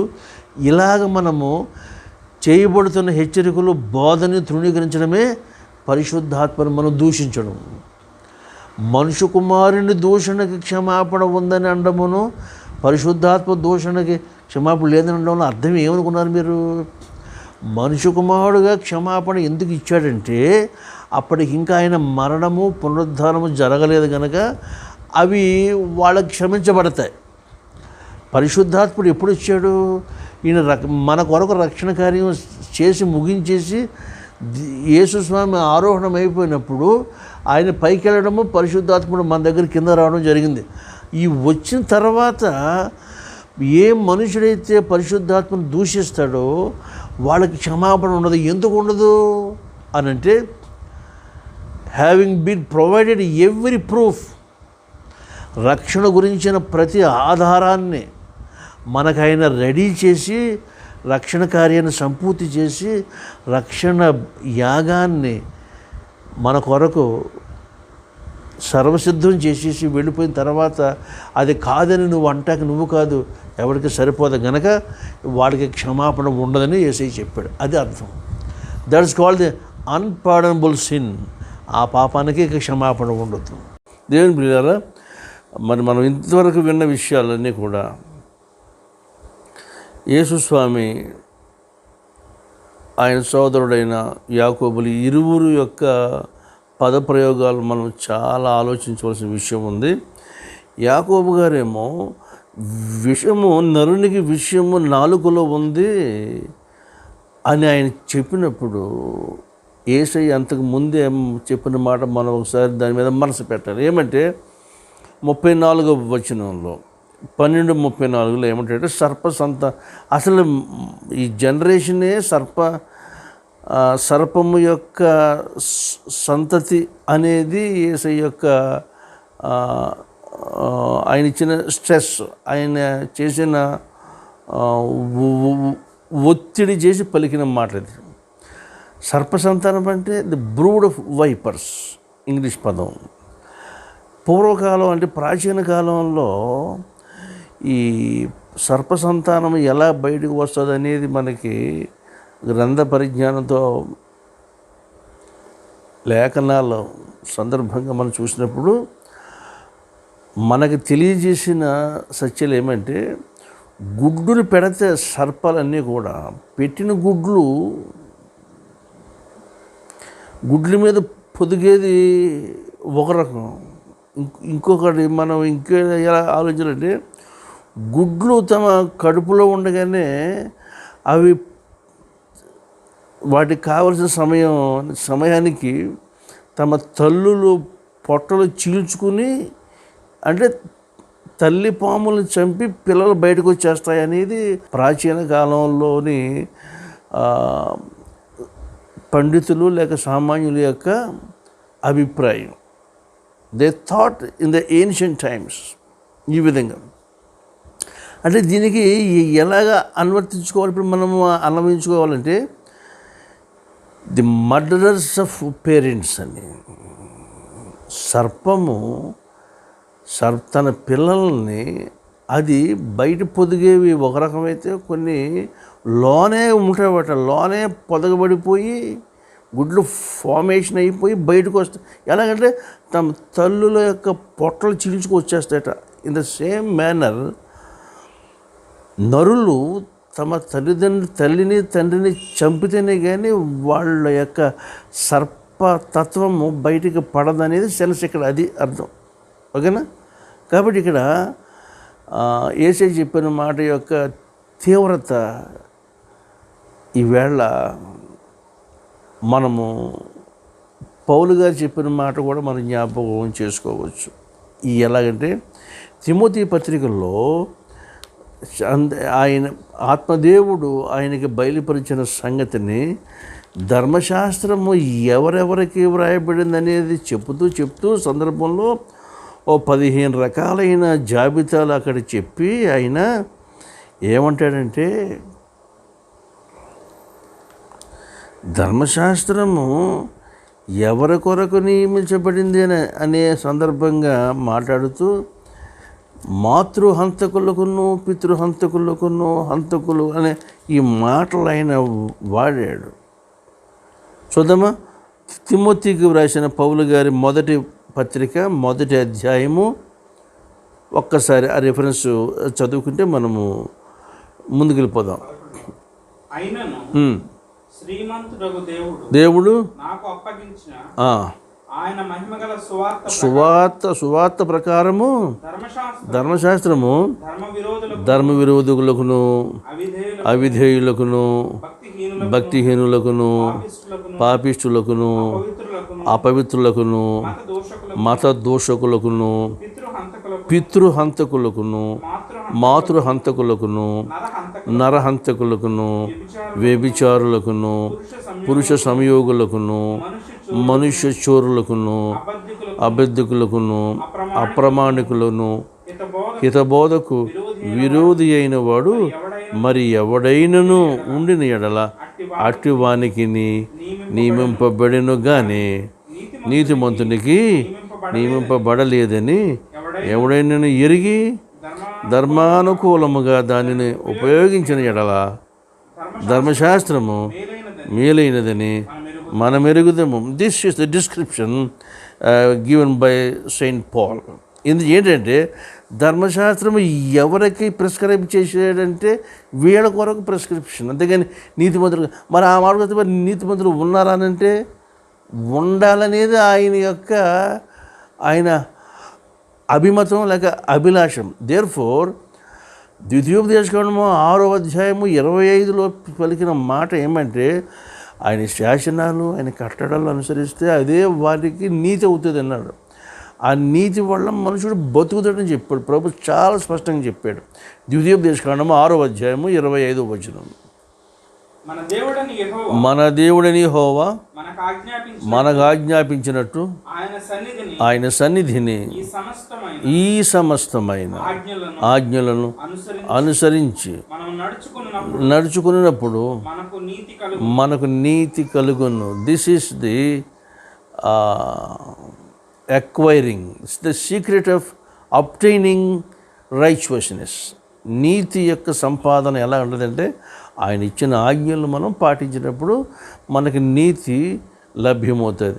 అయితే ఇది పాటించడం మనుషుల వల్ల అవుతుందంటే, పతనమైపోయిన మనిషి వల్ల కావట్లేదు. ధర్మశాస్త్రం ఇచ్చిన తర్వాత కూడా దేవుడు శతాబ్దాలు ఎదురు చూశాడు, మనుషుడు ఎవడైనా ఎక్కడైనా కొంత చేంజ్ వస్తుందేమని. రాలేదు గనక ధర్మశాస్త్రం స్థానాన్ని సువార్త వచ్చింది. దేని బిడ్డ ఆలోచన చేయండి. మీకు నేను ఇంకా ముందు తీసుకెళ్ళే విషయం ఏమంటే, యాకోబు గారు తన పత్రికలో చెప్పిన భక్తకోటికి చెప్పిన విషము నాలుకలో ఉన్నది. ఇది సర్వ శరీరమును మాలిన్యం పరుస్తుంది, ఈ పాప ప్రపంచానికి చిచ్చు పెడుతుంది. చిచ్చు పెట్టిన ఈ నాలుక అట్ ది ఎండ్ అంతమందు అది నరకంలో చిచ్చు పెట్టబడుతుంది. ఇది నాలుగు గురించిన సంగతి. అయితే క్రీస్తు పూర్వం 1000 సంవత్సరాల క్రితము భక్తులు చెప్పిన మాట కూడా మనం ఈ సమయంలో జ్ఞాపకం చేసుకోవాలి. నాలుగు గురించి ప్రజలు అతిశయిస్తూ ఉంటారు, తమ నాలుకలను బట్టి, తమ పెదవులను బట్టి. ఆ మాట కూడా విందాం. కీర్తన గ్రంథం 12వ అధ్యాయము 3 నుంచి 3-4 వచనాలు, లేక 2 నుంచి 2-3-4 వచనాలు విందాం. హౌ ది వికెడ్ అందరూ ఒకరితో ఒకరు అబద్ధములాడుదురు, మనసు గలవారే ఇచ్చకములాడు పెదవులతో పలుకుదురు.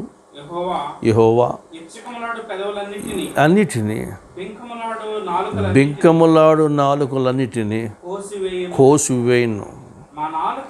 మా నాలుకల చేత మేము సాధించాం, మా పెదవులు మావి, మాకు ప్రభు ఎవడయ్యా వారు అనుకుందరు. దిస్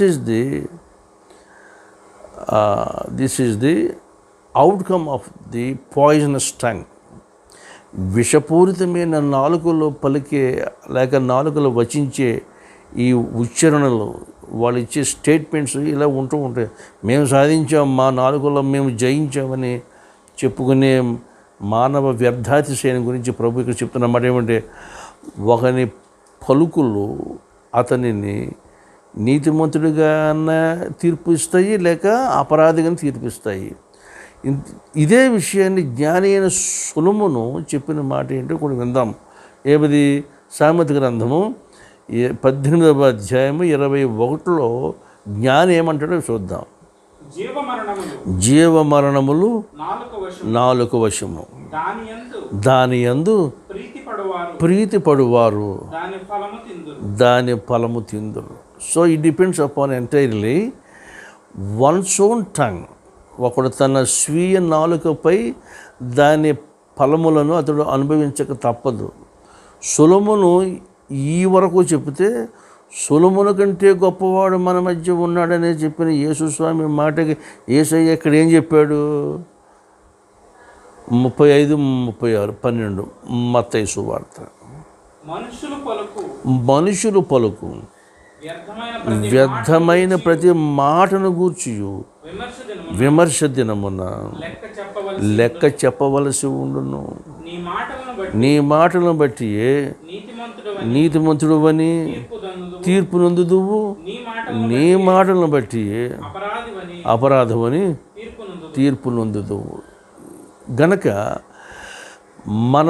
మన యొక్క పలుకులు అవసరమైన పలుకులకి తీర్పు అనేది కాదు, వ్యర్థమైన ప్రతి మాటకి, every unnecessary word we utter will take into account on the day of judgement.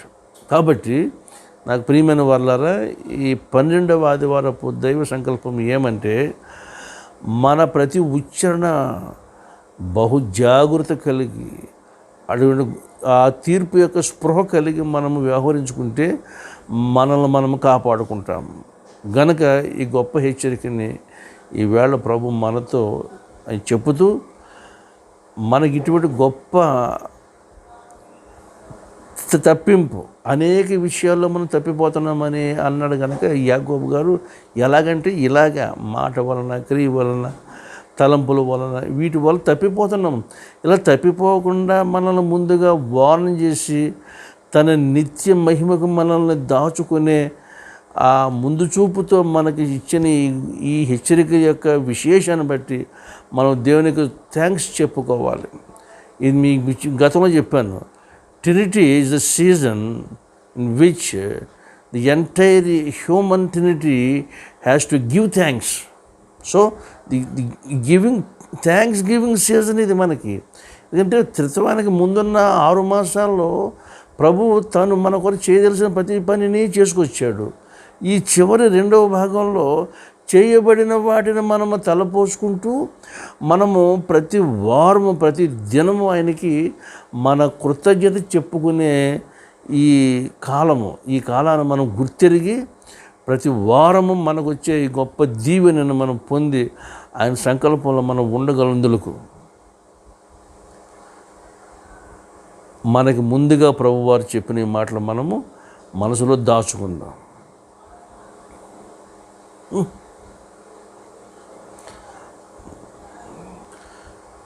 దేవుని పిల్లారా, మనము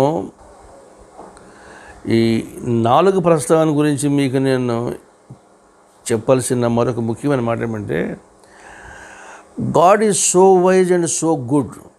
ఆయన ఎంత జ్ఞాని అంటే, ఎంత మంచి దేవుడు అంటే, మనకి ఏవి అవసరమో అవసరాలను బట్టి మనకి అవయవ సంఖ్యను ఉంచాడు.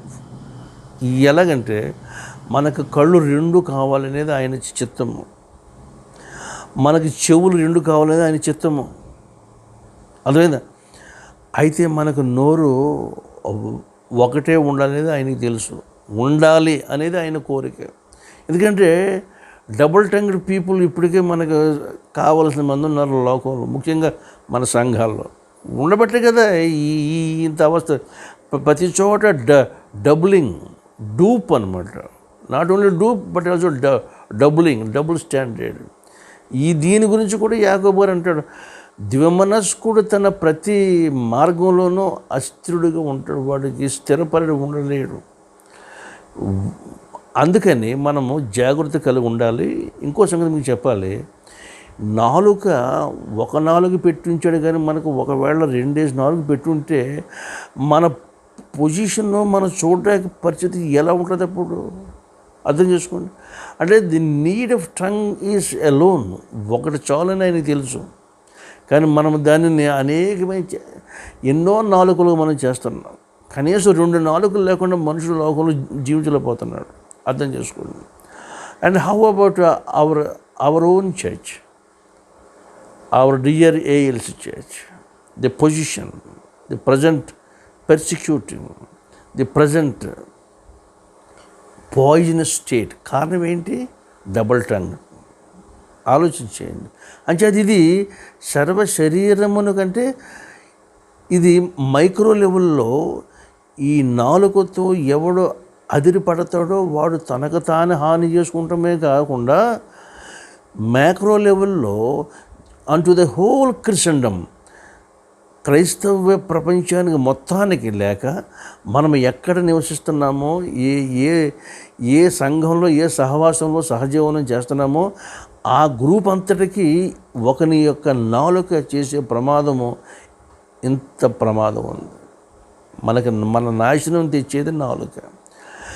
అది శరీర అవయవాల్లో అన్నింటిలో ఒకదానితో ఒకటి పోల్చినప్పుడు in there proportion tongue is very small, but అది చేసే పని బియాండ్ మెజర్స్.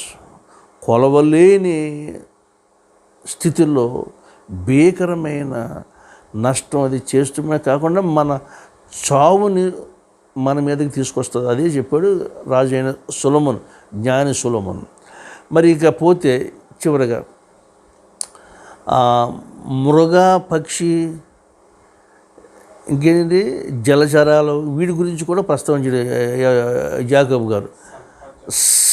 ఈవెన్ సర్పాలను కూడా నాగస్వరము ఊతుంటే, సంగీతం ప్లే చేస్తూ ఉంటే పాములు సైతం అలాగే ఆగిపోతూ ఉంటాయి. అంటే man can tame any creature except his own tongue. ఈవేళ సముద్రంలో ఉన్నటువంటి అక్టోపాస్ని, సర్పాలని, భీకరమైన జంతువుల్ని, వీటన్నిటిని కూడా మనుషుడు సాధు చేసుకుని తన కొరకు వాడుకుంటున్నాడు. ఎంతవరకు వచ్చాడంటే వాడు కేవ్స్లో జంతువులు పెడుతున్నాడు, క్రూర మృగాలని.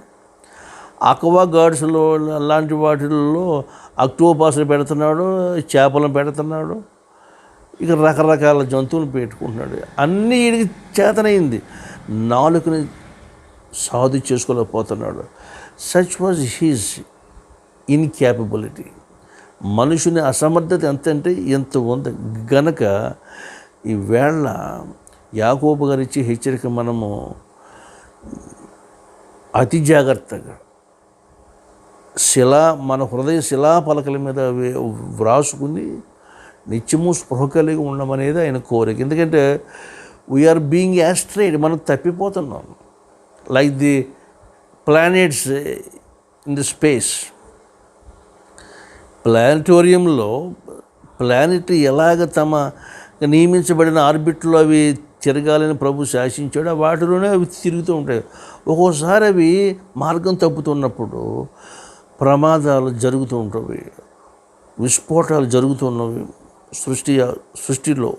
కాబట్టి అవి ఇప్పుడు మానవ జీవితంలో సంభవించకుండా ఉండాలని దేవుని వచ్చుచున్న ఆయన రాక, which means God visits for two things only. There will be no third issue. There are only two issues. And in these two issues, ఈ రెండు విషయాల్లో దేవ దర్శనము రెండు విషయాలకే సంభవిస్తుంది. రెండు విషయాలు సంభవించడంలో ప్రభువు ఒకే వ్యక్తికి రెండు విషయాలు ఆయన చేయడు. ఒకటి ఒకడి కొరకు చేస్తాడు, మరొకటి కొరకు చేస్తాడు. విచ్ మీన్స్ ఆయన రాక దీవించడానికి కానీ జరుగుతుంది, లేక శిక్షించడానికి జరుగుతుంది. నీవు ఇప్పుడు ఏం కోరుకుంటున్నావు అనేది ఇప్పుడు మన మీద ఆధారపడింది. Choice is left to us. ఎలాగంటే జీవ మరణములు నాలుక వశమని ఎలా జ్ఞాని చెప్పాడో, మనకి దీవెన కావాలా, శాపం కావాలా, శిక్ష కావాలా అనేది మనం ఎంచుకునే మన ఎంపిక మీద ఆధారపడి ఉన్నది. It is totally the choicest issue. మనం ఎంచుకోవాలి, మనం కోరుకోవాలి. ఎలాగ ఇప్పుడు దాని పేరే తీర్పు దినం.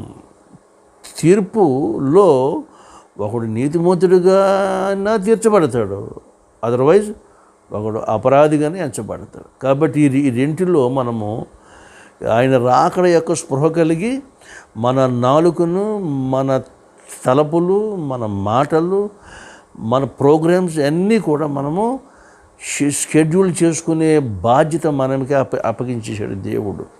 ఇంత స్పృహ రావాలని మత్తయ్య గారు తన యోధ ప్రజలకి తన సువార్త రాశాడు గనుక మత్తయి సువార్తని జ్ఞాపకం పెట్టుకుంటానికి చక్కటి ప్రయోగం మీకు చెప్పి మీ దగ్గర నేను సెలవు తీసుకుంటాను.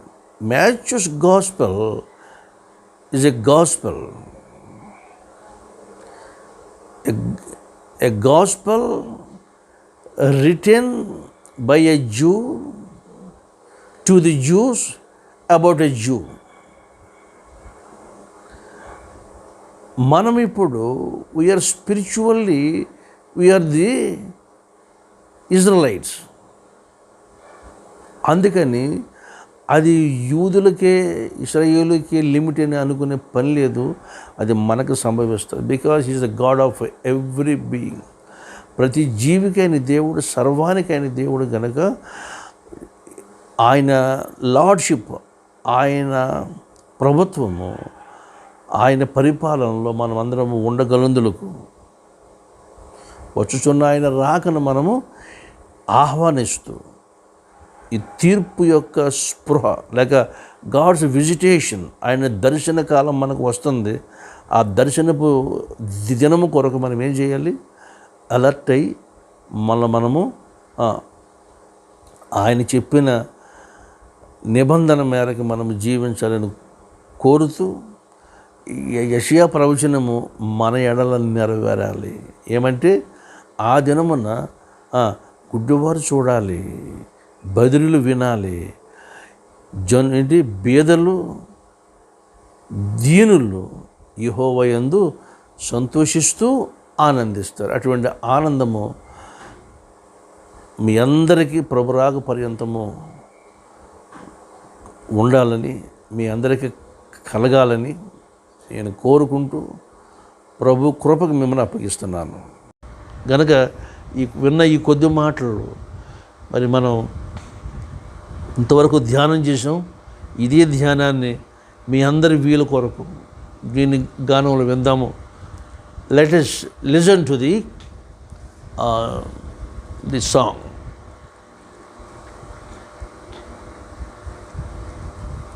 దేని బిడ్డారా, అందరికీ తెలిసిన ట్యూన్స్ నేను ఎందుకు అనుకుంటానంటే, కొత్త ట్యూన్స్ చేయలేక కాదు, కొత్త ట్యూన్ చేస్తే పట్టుకునే వాళ్ళు పట్టుకుంటారు, పట్టుకోలేరు. కనుక నా భావన అది కాదు. ప్రతి ఒక్కరి నోట ఇది నలగాలి, ఒక కొత్త కోణంలో వారితో పలకరించాలనే ఆలోచనతో దేవుడిచ్చిన ప్రేరణ. చాలా శ్రమతో కూడిన పని. కారణం ఏమంటే, ఇట్ ఈస్ హిజ్ లవ్. ఇది ఆయన ప్రేమ నన్ను ఇలా బలవంతం చేస్తుంది. నీతిమత్వము నొంద నియంత్రించుము మహి నన్ను యేసునాథ, మదిని తలపులు మాటలు చేతలను నడవడిని నిర్దోషముగా, తొట్టిల్లాకుండగా తనువు నానేకముల తిరము కలుగా, నీదు తెలివుంది తొలగక తిన్నని త్రోవలో నడుపు సత్యనాథ. నాలుక అగ్నియే నరక పాల్జేయగా, అదిరి పడును గాన నదిమిని స్వాధీనమందుంచిదా నీ సాధుచేయా. అశ్వముకు కళ్ళేము ఓడలకు చుక్కని అదుపు జేయ, అట్లే నాల్క నదుపు జేయు వాడే లోపరహితుడై లెక్కకు వచ్చు. లేదు క్షమాపణ పరిశుద్ధాత్మ దూషణకు, గానమదిని మెళకువ కలిగి మహిదేవ దూషణలు దొరలి రాకుండా దివ్యనాథా. దీనులు సంతోషింప బీదలు ఆనందింప, దేవుని యందు బదిరులు విందోరు, గ్రంథమును అంధులు చూచెదరు ఆ దినమందు. మీనాలో మూనాలు యోనారీతిని ప్రభువు భూగర్భములో 3 రాత్రింబగలుండుటే సూచక క్రియయని తెలిపే నాడు వార్కి. యోనా సొలొమోనుల కంటే గొప్పవాడు, ఎక్కడున్నాడు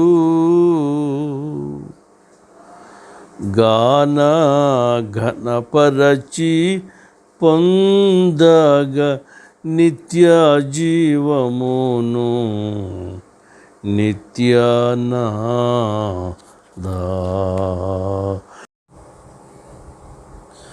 నీతిమత్వము గాని నేరారోపణ గాని పల్కే పల్కుపై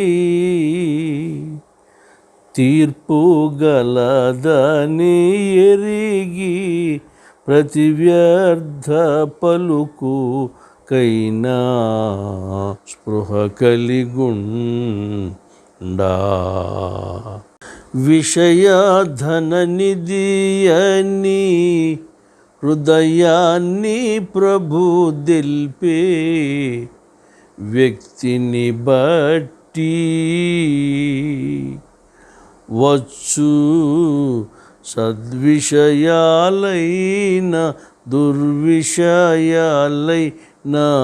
గాని గమనించగను నిధి అయిన హృదయము నిండియుండుట బట్టి పల్కును నోరు చేదరీతి తోడును హృదయ బావి నుండి వెలికి వింతగాను చెట్లు తమ ఫలములను ఊటలు తమ జలములను తెలియజేయు నరులము మా నైజమును వదలి విపరీత విశేషమును తెలుపు వేళ నీతిమత్వము నొంద నియంత్రించుము మహినన్ను యేసునాథా మదిని తలపులు మాటలు చేతలను నడవడిని నిర్దోషముగా సమస్త జ్ఞానించిన దేవుని సమాధానము యేసుక్రీస్తు వలన మీ హృదయంలో తలుపులకును కావలయుండును గాక. ఆమేన్. ప్రైజ్